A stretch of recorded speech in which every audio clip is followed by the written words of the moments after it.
2022년 5월 15일 나누는 교회 주일 예배를 하나님께 드리겠습니다. 하나님께 찬양 드리겠습니다. 364장 새찬송가 338장입니다.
사도신경으로 신앙 고백을 드립니다.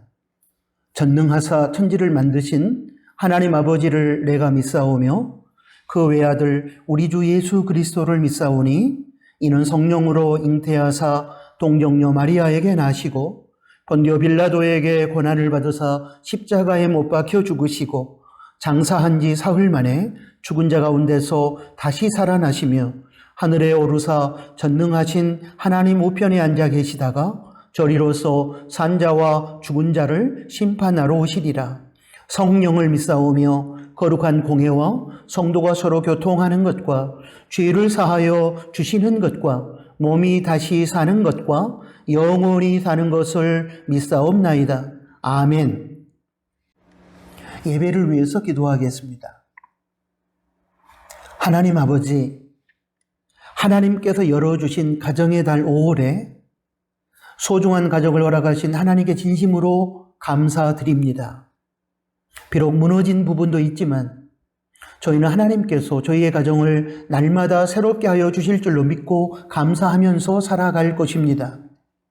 이 시간 하나님 아버지의 뜻 안에서 영적 가족이 된 저희 나누는 공동체 지체들의 감사의 마음을 모아 예배를 드립니다. 저희의 찬양과 경배를 받아주시고 나누는 교회 공동체와 성도의 가정과 각자의 삶 속에 하나님의 영광을 나타내 보여주시기를 소원합니다. 지난 한 주간 삶의 자리에서 말씀대로 살지 못하고 세상의 가치와 욕심을 따라 살았던 죄악을 십자가 보혈을 의지하고 회개합니다. 용서하여 주시고 죄책감으로부터 자유하게 하시며 성령님의 능력으로 죄악을 이길 수 있는 저희가 되게 하여 주십시오. 하나님 아버지, 세상은 자꾸만 악해져 가고 갈수록 어두워져 가고 있습니다. 이 땅에 불의와 부정과 거짓이 판치고 있으며 갈등과 다툼과 전쟁이 끊이지 않으며 죽음의 문화가 기세를 떨치고 있습니다. 하나님의 뜻과 가치를 무시하고 인간이 신의 자리까지 올라가 하나님의 권위에 도전하는 교만한 행태를 보이고 있습니다. 이러한 악한 세상의 배후에서 교활하게 활동하고 있는 사탄의 실체를 저희가 분별하게 하여 주십시오. 이 땅의 교회와 성도가 하나님의 영광을 드러내지 못하며 빛과 소금의 사명을 감당하지 못하였음을 인정하고 회개하고 근신하며 깨어 기도하게 하여 주십시오. 그로 인하여 이 땅이 진리와 사랑과 정의와 평화가 충만한 세상이 되게 하여 주시고 이 땅에 이미 임한 하나님의 나라가 확장되게 하여 주시기를 간절히 소원합니다. 악을 행하고 거짓으로 살아가면서도 승승장구하는 지도층의 악함이 만천하에 드러나게 하시고 하나님 안에서 믿음으로 선을 행하는 사람들이 고통받지 않는 세상이 되게 하여 주십시오.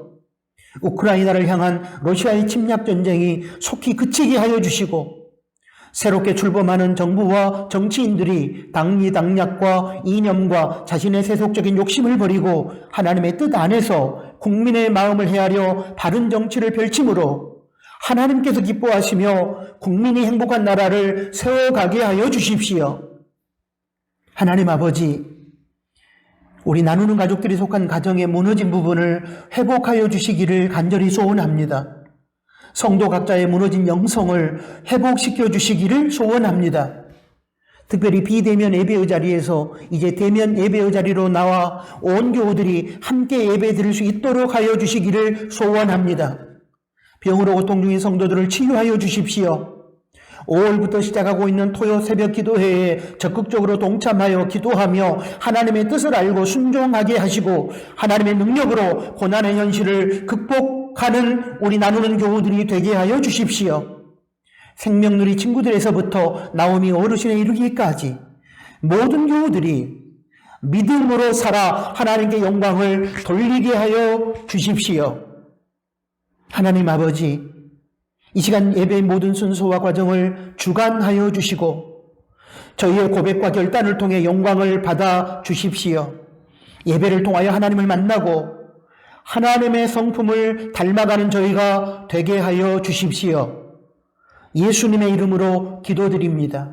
아멘.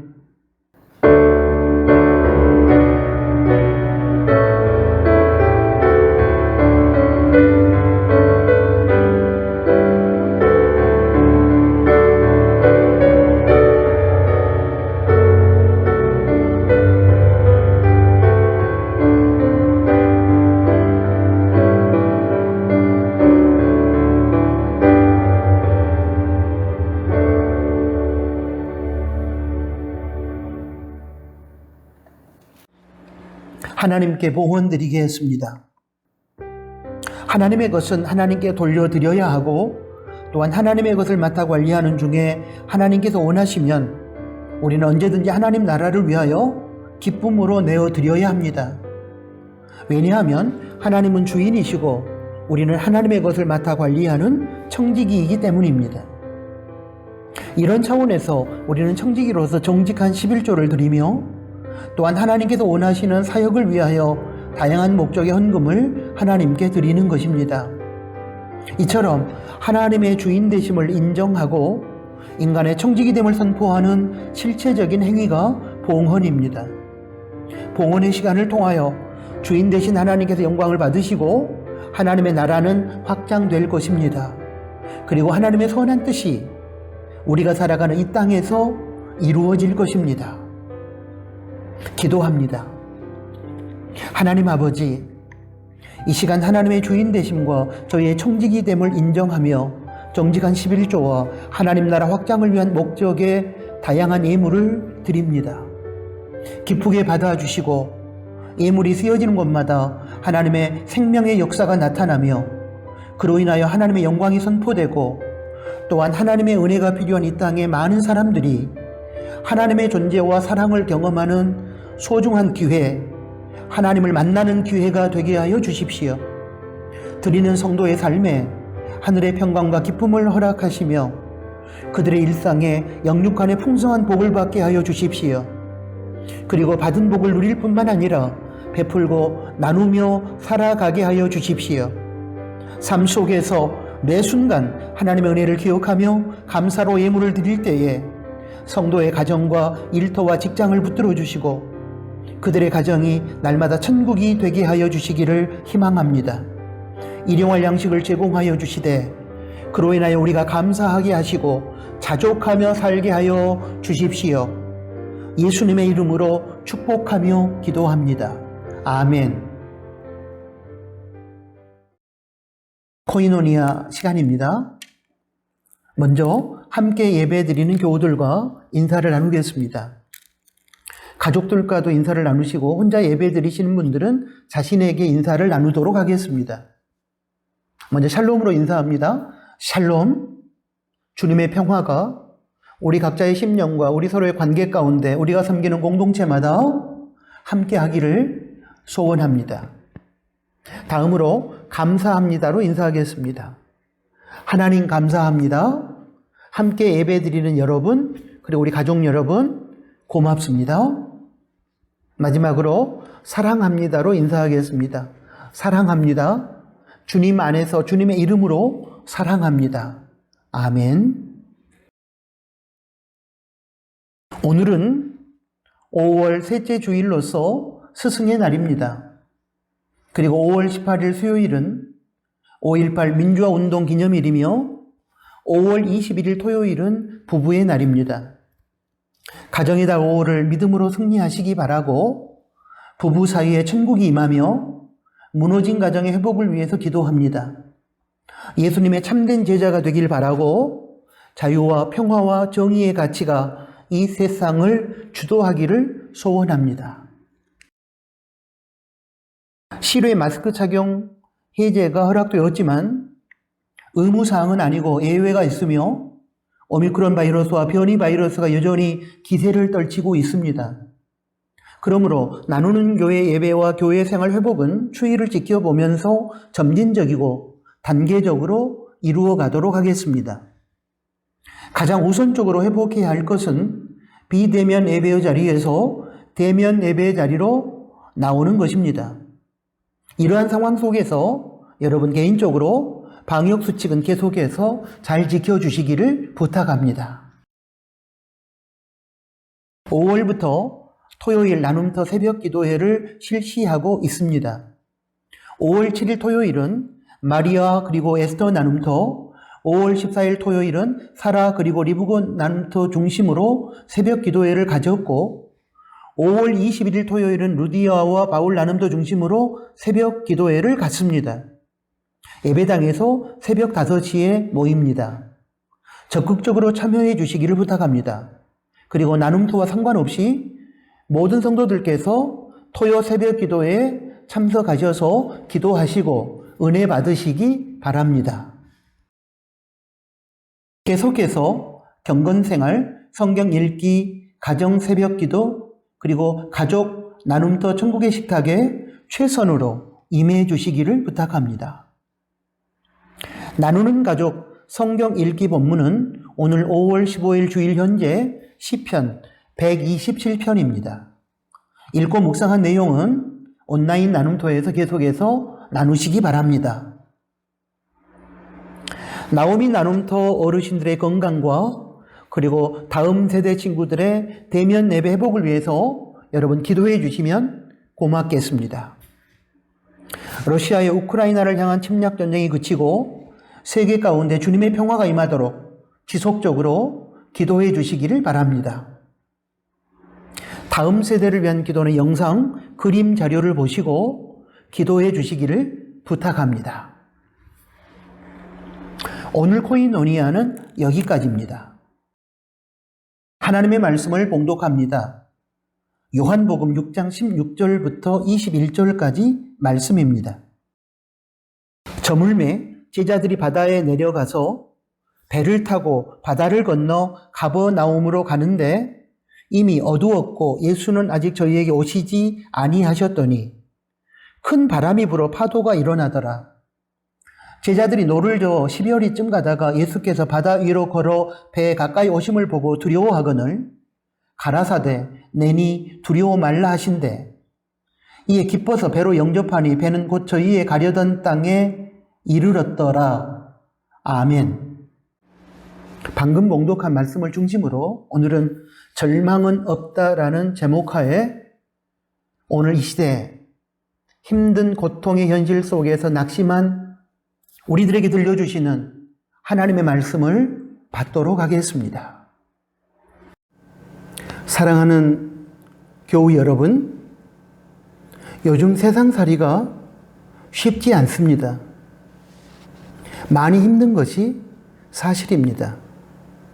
그러다 보니 현실의 어려움 속에서 걱정과 두려움이라는 부정적인 마음의 지배를 받고 절망에 빠진 사람들이 많습니다. 특히 마음의 힘이 약한 사람들의 경우에는 절망에 의한 비정상적인 삶으로 인해 심각한 위기의 상태에 빠져 있습니다. 크리스천의 경우에도 믿음이 약한 성도들인 경우에 걱정과 염려와 두려움을 이겨내지 못하고 절망의 현실에 무릎 꿇는 경우가 많이 있습니다. 이렇게 되면 아무리 하나님의 자녀라 할지라도 하나님의 자녀로서의 당당한 삶을 살 수 없게 됩니다. 여러 가지 이유로 인하여 우리에게 찾아온 걱정과 염려와 두려움에 의해 절망의 상태에 빠지게 되면 결국 우리는 마음이 무너지게 되고 그 결과 육체적으로 병이 들고 죽을 수밖에 없으며 결국 인생이 망할 수밖에 없고 하나님과의 관계가 단절되므로 영적으로 죽은 것과 같은 유사한 상태에 빠질 수밖에 없습니다. 이런 차원에서 덴마크의 실존주의 철학자 키엘케고르가 선언했던 이 말은 진리임에 분명합니다. 우리가 익히 알고 있는 것처럼 그는 이렇게 말했습니다. 절망은 죽음에 이르는 병이다. 문제는 피할 수 없는 절망적인 현실을 우리가 어떻게 성경적으로 반응하고 풀어가느냐 하는 것입니다. 이러한 질문으로부터 오늘 설교를 시작하려고 합니다. 성경의 진리에 근거하여 하나의 대전제를 말씀드리고 그 전제가 왜 옳은 것인지 증명해가는 형식으로 오늘 말씀을 나누려고 합니다. 이 과정 속에서 우리가 처한 절망의 현실을 박차고 일어날 수 있는 용기가 회복될 수 있기를 희망합니다. 대전제는 이것입니다. 크리스천에게 시련, 고난은 있어도 절망은 없다. 조금 살을 붙여서 표현하면 이것입니다. 크리스천에게 절망의 상황은 있어도 결코 절망 자체는 없다. 본문 말씀인 요한복음 6장 16절부터 21절의 배경이 되는 요한복음 6장 1절부터 15절까지 내용을 먼저 요약해서 살펴보도록 하겠습니다. 예수님께서는 벳세다 들녘에서 방황하며 배고파하는 장정들만 5,000명, 그리고 여자와 아이들까지 포함하면 약 2만 명의 무리들을 어린아이 도시락 하나를 받아 하나님 아버지께 감사 기도 드리시고 그 기도의 응답으로 주어진 기적의 역사로 먹이시고 12광주리를 남기셨습니다. 이러한 표적, 사인을 행하신 목적은 예수님께서 메시아, 그리스도 구세주이시며 하나님의 아들이라는 사실을 보여주어 무리들이 예수님을 구세주로 영접함으로 영생, 생명의 떡, 하늘의 떡을 얻게 하고자 하심이었습니다. 그러나 무리들은 하늘의 떡, 영적인 생명, 영원한 생명의 떡에 대해서는 관심이 없고 예수님을 단지 이 세상에서 자신의 욕망을 충족시켜주고 썩어질 세상의 것들을 제공해주는 수단으로 이용하기 위해서 자신들의 임금, 왕으로 모시려고 했습니다. 그래서 예수님께서는 자신을 세속적인 메시아, 정치적인 메시아로 이해하여 믿겠다고 하는 무리들을 피해서 산으로 가셨습니다. 요한복음 6장 15절이 바로 그 말씀입니다. 그러므로 예수께서 저희가 와서 자기를 억지로 잡아 임금 삼으려는 줄을 아시고 다시 혼자 산으로 떠나가시니라.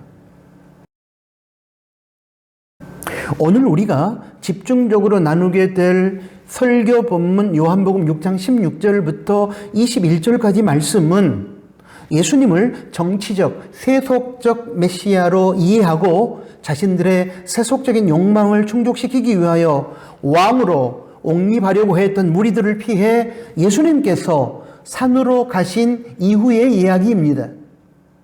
보겠습니다.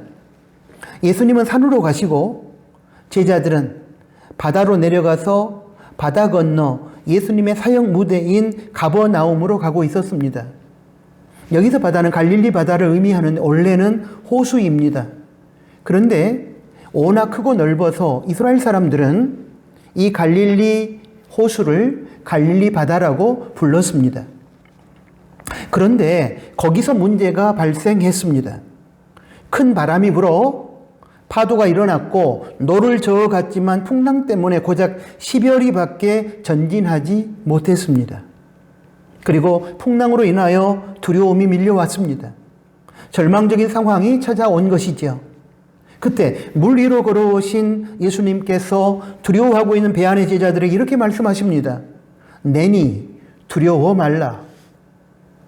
예수님의 이 말씀을 듣고 제자들은 즉시 예수님을 배 안으로 모시고 이후 배는 목적지까지 안전하게 도착하게 되었습니다. 본문 말씀 중에서 18절에서 21절까지 말씀 속에서 우리는 두 가지 사실을 확인할 수 있습니다. 하나는 인생에게 있어서 예기치 못한 고난의 현실과 절망의 상황은 누구에게나 찾아온다는 것입니다. 제자들이 바다 한가운데에서 큰 풍랑을 만났습니다. 요한복음 6장 18절입니다. 큰 바람이 불어 파도가 일어나더라.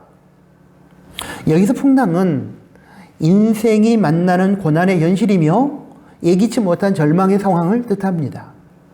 인생은 누구든지 이러한 예기치 못한 고난과 절망의 상황을 만나 두려워할 수 있습니다.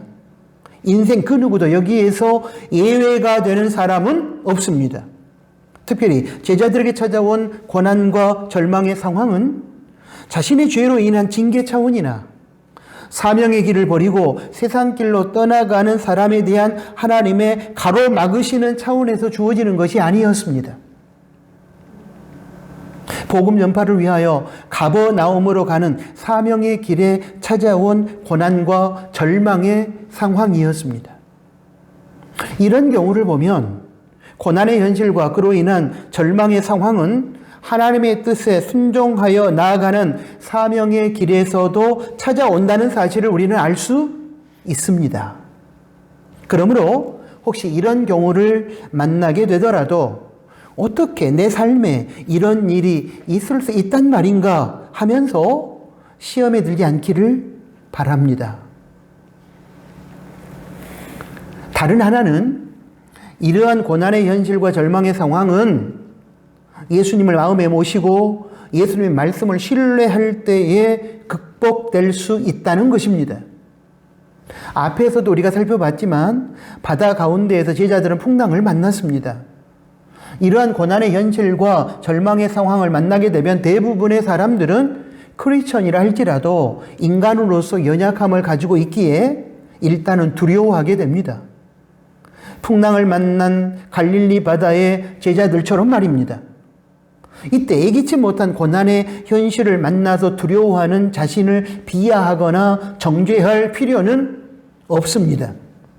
왜냐하면 연약한 인간이 가지는 어쩔 수 없는 한계이기 때문입니다.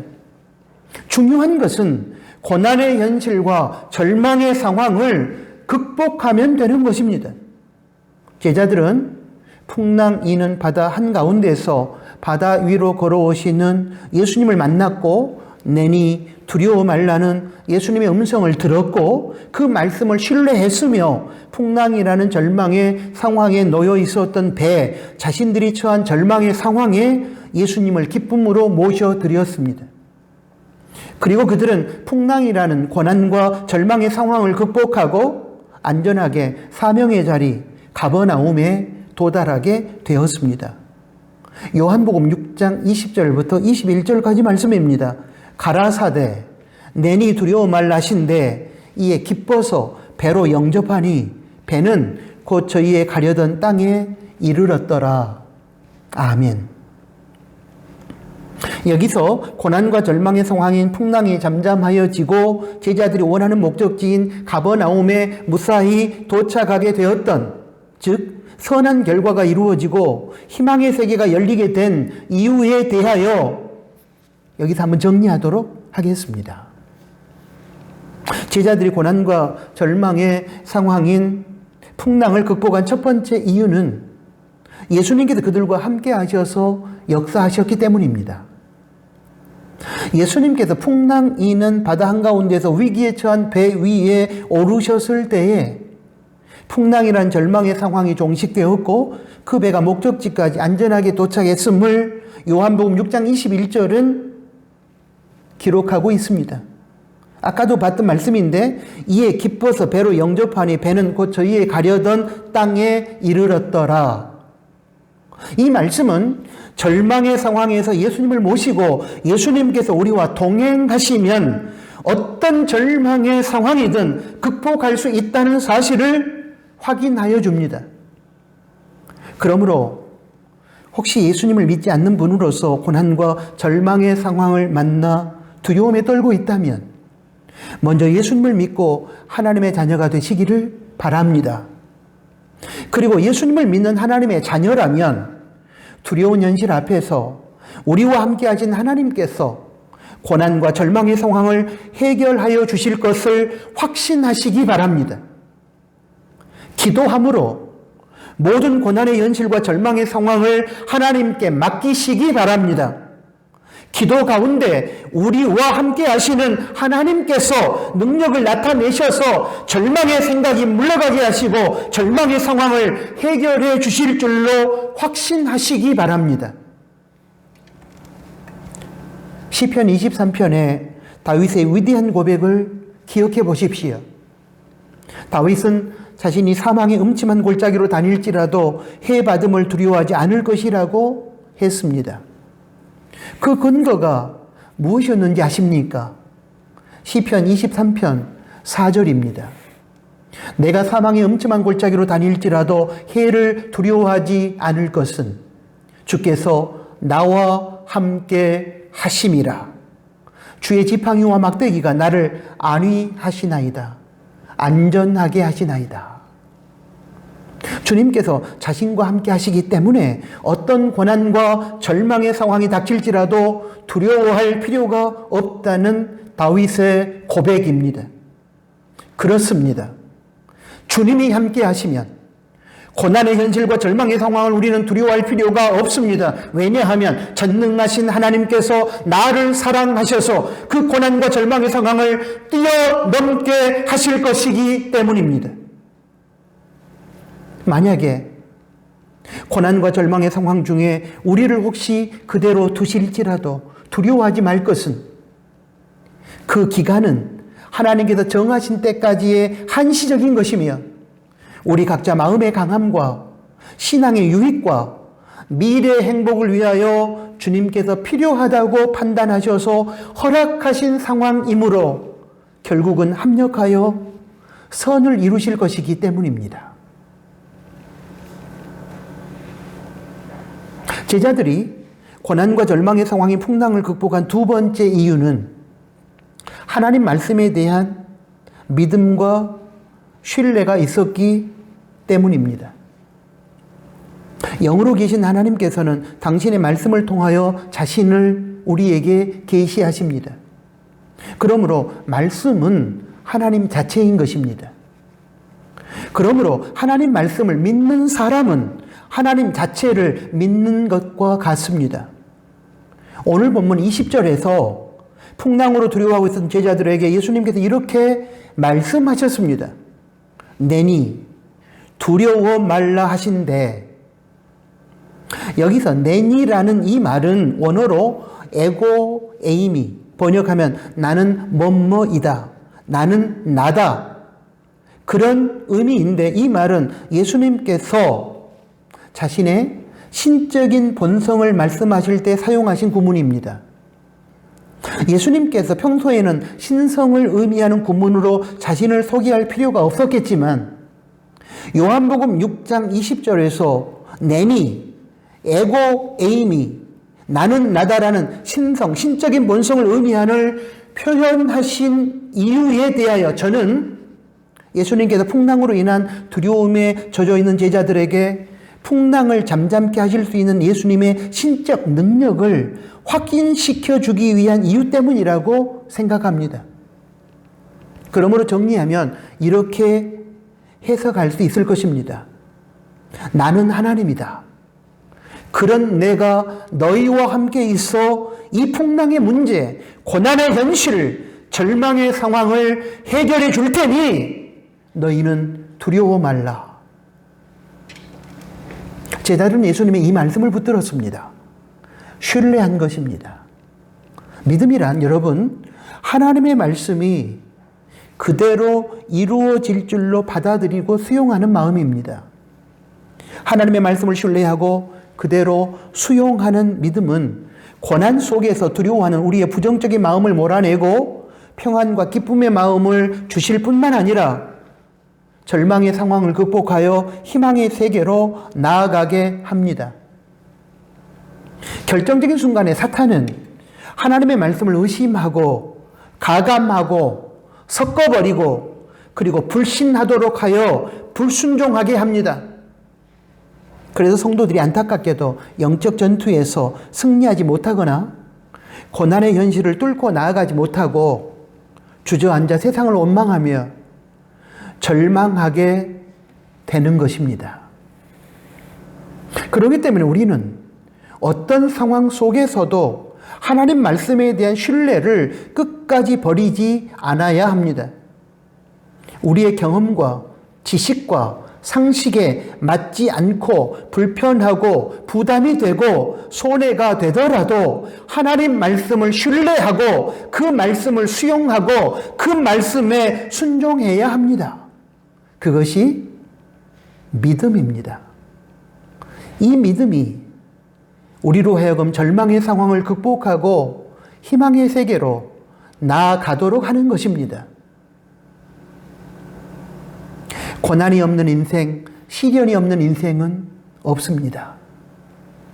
절망의 상황에 처해보지 않는 인생은 없습니다. 위대한 믿음의 선배들도 여러 가지 이유에 의한 고난과 절망의 상황에 직면했었습니다. 그리고 그들 또한 두려워했습니다. 믿음의 대선배 모세도 하나님께서 히브리 백성의 출애굽을 위하여 애굽의 바로 왕에게 가라고 하셨을 때 두려워서 못 가겠다고 버텼습니다.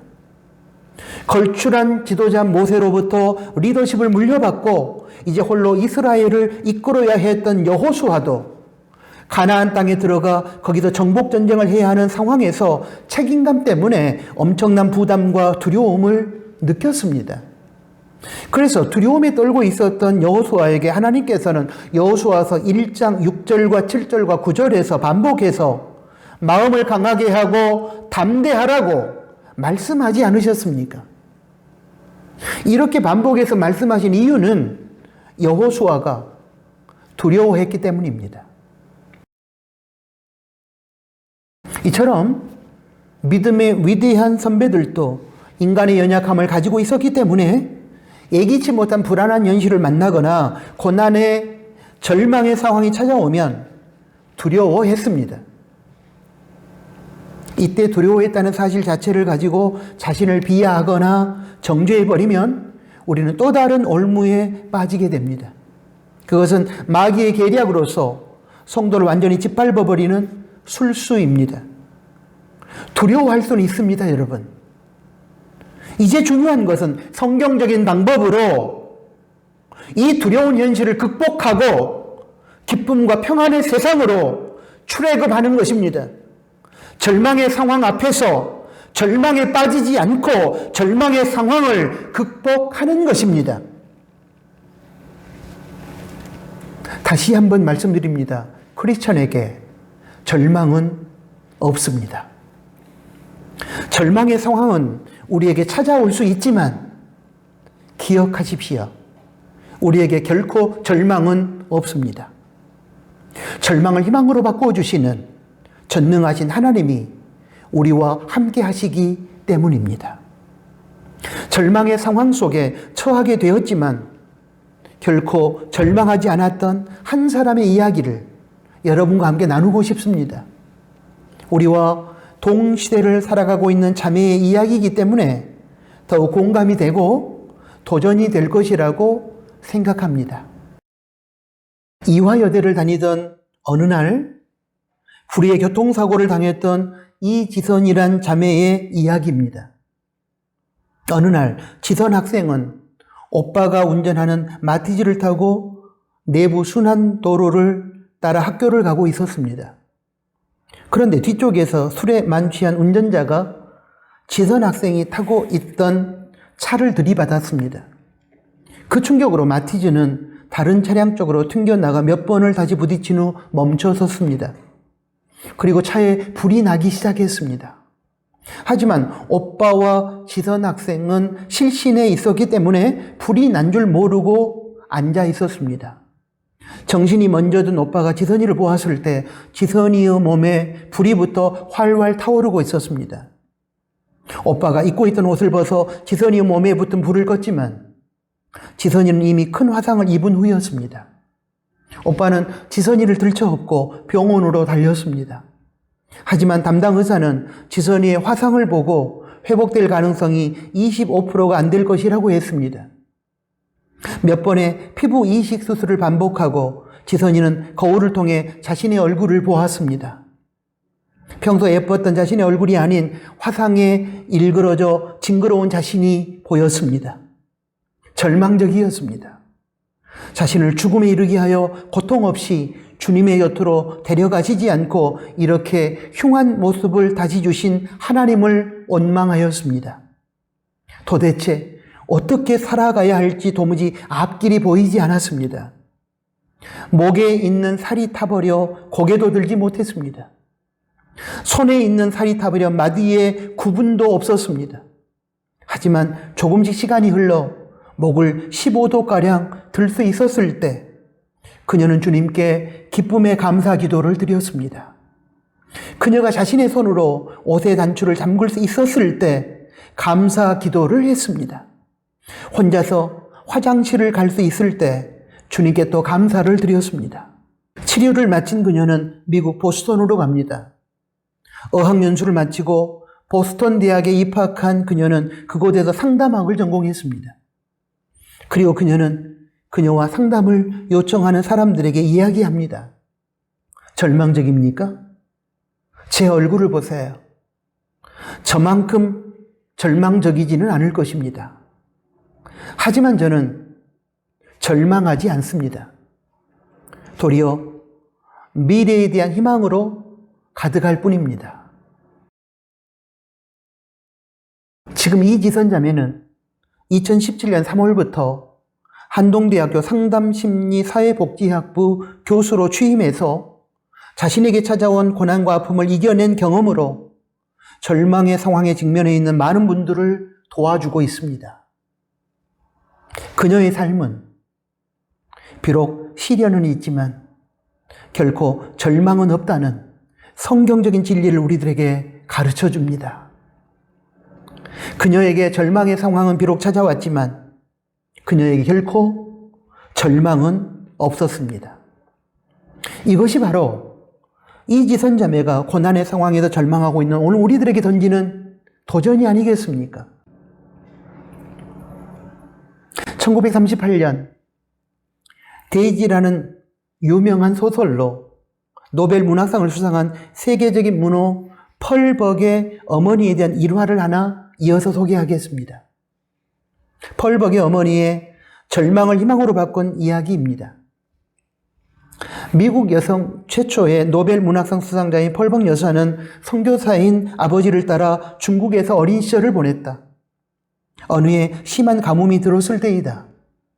아버지가 먼 여행으로 집을 비운 사이 마을에는 백인이었던 펄 벅의 어머니가 신을 분노하게 만들어 가뭄이 계속된다는 소문이 돌았다.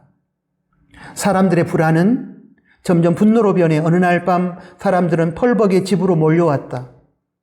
그 소식을 들은 어머니는 집안에 있는 찻잔을 모두 꺼내 차를 따르게 하고 케이크와 과일을 접시에 담게 했다.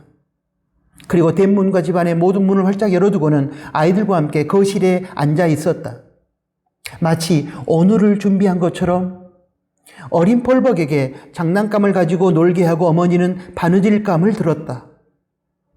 잠시 뒤 거리에서 함성이 들리더니 몽둥이를 든 사람들이 열린 대문을 통해 단숨에 거실로 몰려왔다. 사람들은 굳게 잠겨 있을 것이라고 여겼던 문이 열려 있자 좀 어리둥절한 얼굴로 방 안을 들여다보았다. 그때 어머니는 정말 잘 오셨어요. 기다리고 있었어요. 어서 들어와서 차라도 한 잔 드세요. 하며 정중히 차를 권했다. 그들은 멈칫거리다가 못 이기는 척 방으로 들어와 차를 마시고 케이크를 먹었다. 천천히 차를 마시며 그들은 구석에서 천진난만하게 놀고 있는 아이와 어머니의 얼굴을 한참 바라보다가 그냥 돌아갔다. 그리고 그날 밤 그토록 기다리던 비가 내렸다. 훗날 어머니는 어른이 된 펄 벅 여사에게 그날 밤의 두려움을 들려주며 만약 도망칠 곳이 없는 막다른 골목이 아니었다면 그런 용기가 나지 않았을 것이라고 말했다. 어머니는 입버릇처럼 용기는 절망에서 생긴다고 말했는데 그것은 펄 벅 여사가 절망적인 순간에 항상 떠올리는 말이었다. 이 일화에서 저는 용기는 절망에서 생긴다는 말에 공감하며 도전을 받았습니다. 그렇습니다. 용기는 절망에서 생기는 것입니다. 절망의 상황이 아니라면 우리는 굳이 용기를 내지 않아도 될 것입니다. 용기가 정말로 필요한 것은 절망의 상황입니다.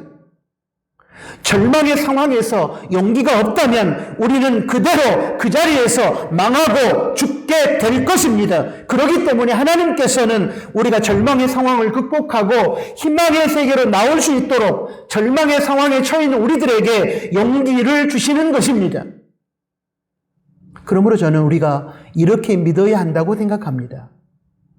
내가 고난의 상황, 절망의 상황에 놓여 있다면 바로 지금이 하나님께서 나에게 담대함과 용기를 주는 순간이며 그러므로 이제 나는 하나님께서 주시는 담대함과 용기를 가지고 일어설 수 있다. 절망이여 가라.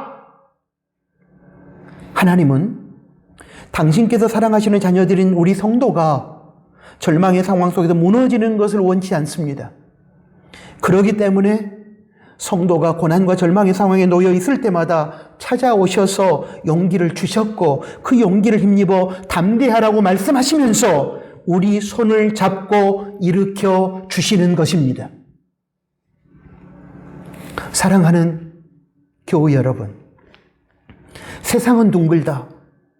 그래서 막다른 골목처럼 보이는 것도 출발점이 될 수 있다. 세상은 둥글다. 그래서 끝이라고 생각한 곳이 시작일 수 있다는 명상가 아이비 베이커 프리스트의 말을 우리는 주목할 필요가 있습니다. 갈릴레오 갈릴레이 이후에 우리는 지구가 둥글다는 사실을 알게 되었습니다. 그러나 갈릴레오 갈릴레이 이전의 사람들은 지구가 사각형이라고 생각했습니다. 그래서 땅끝이 있고, 그리고 자신이 걸어서 땅끝에 가면 그 다음에는 절벽이 있을 것이라고 생각했습니다. 한 발자국도 앞으로 나아갈 수 없는 절벽, 절망의 상황인 것이지요. 그러나 이제는 그렇지 않습니다. 지금의 땅끝은 내가 서 있는 자리입니다. 왜냐하면 지구는 둥글기 때문입니다. 보다 정확하게 이야기하면 지구가 둥글기 때문에 엄격한 의미에서 땅끝은 없습니다. 모든 것이 다 새로운 시작일 뿐입니다.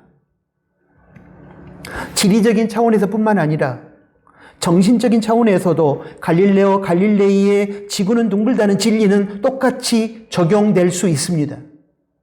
우리는 고난의 상황을 만나게 되면 절망한 나머지 거기가 내 인생의 끝이라고 생각합니다. 이제 나는 절벽에 서 있고 이제 더 이상 길은 없고 떨어져 죽을 일만 남았다고 생각합니다. 그러나 이것은 갈릴레오 갈릴레이 이전의 생각일 뿐입니다. 이것은 하나님과 상관없는 사탄이 주는 부정적인 생각일 뿐입니다. 하나님 안에서는 막다른 골목처럼 보이고 길이 없어 모든 것이 막힌 절망의 상황도 절대로 끝이 아닙니다. 지구가 둥근 것처럼 하나님의 세계는 둥글기 때문에 절망의 상황은 끝이 아니라 새로운 희망의 세계로 나아가는 출발점이 될 수 있습니다. 인생의 끝이라고 생각하는 절망의 상황, 절벽은 우리가 날개를 달고 날아오르게 하는 희망의 출발점이 될 것입니다. 그렇기 때문에 하나님은 성경 도처에서 우리가 인생의 끝이라고 생각하는 절망의 상황에 찾아오셔서 이렇게 말씀하시면서 용기를 주시는 것이 아니겠습니까? 크리스찬에게 고난은 있어도 시련은 있어도 절망은 없다. 크리스천에게 절망의 상황은 있을지라도 결코 절망 자체는 없다.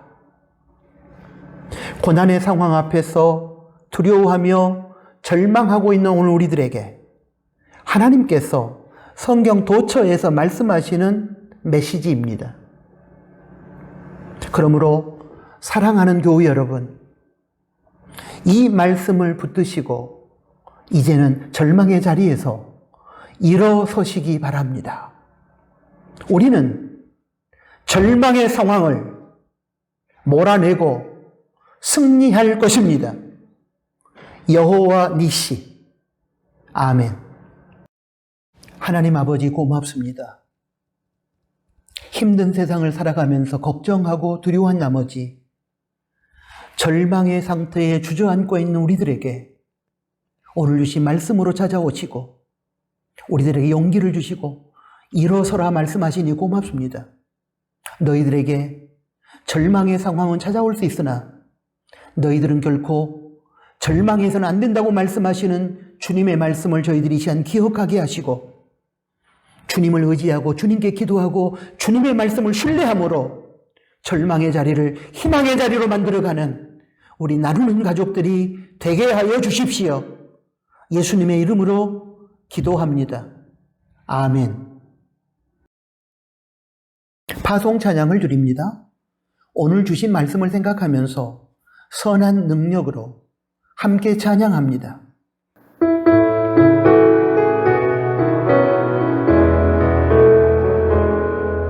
주 선한 능력으로 안으시네 그 크신 발로 날 붙드시네 절망 속에도 흔들리지 않아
애쓴 자는 우리도 감사하며 받으리. 주님의 남은 고난 채워가며 예수와 복음 위에 살리라. 선한 능력으로 일어서리. 주만 의지하리 믿음으로. 우리 고대 안에 주오실 그날 영광의 새날을 맞이하리.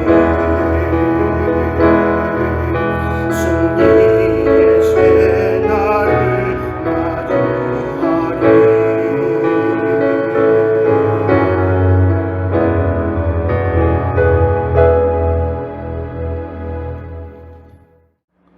기도하겠습니다. 이제는 우리 구주 예수 그리스도의 은혜와 하나님 아버지의 크신 사랑하심과 성령 하나님의 위로 교통 충만 동행하심이 오늘 하나님께 주신 말씀을 듣고 힘들고 어려운 시대를 살아가면서 비록 우리들의 삶에 절망의 상황이 찾아올지라도 결코 절망은 없다는 믿음으로 하나님께 기도하며 하나님을 바라보며 하나님의 말씀을 신뢰함으로 절망의 자리에서 희망의 자리로 나아가기를 소원하는 사랑하는 나누는 교회 가족들 머리 위에 이제로부터 영원토록 항상 함께 계실지어다. 아멘.